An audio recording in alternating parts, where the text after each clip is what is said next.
Eh ben, en fait, allez, je me lance. Allez-y, Alors, la Nicolas. SCPI, c'est avant tout de l'épargne. C'est-à-dire qu'avant même de prendre de la SCPI, je me suis posé la question de savoir ce que je voulais faire de mon épargne, quel était mon horizon d'investissement, quels étaient les risques auxquels je voulais être soumis, est-ce que j'avais peur de l'illiquidité, est-ce que j'avais peur de la volatilité.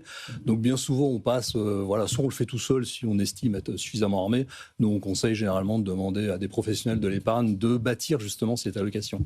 Et il arrive en fait assez régulièrement à la conclusion que la SCPI, c'est un produit d'épargne comme un autre, mais qui fait partie en fait des instruments, des outils disponibles dans la caisse à outils. Et donc, évidemment, on n'investit pas 100% de son épargne dans un seul et même produit et a fortiori dans une SCPI.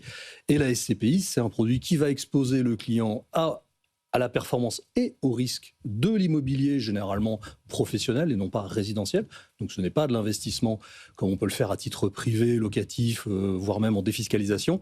On va s'exposer à cette performance de l'immobilier professionnel.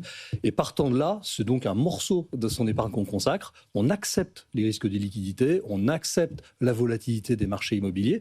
Et ensuite, derrière, c'est comme si j'allais dans un supermarché, qu'on m'orientait vers le rayon SCPI.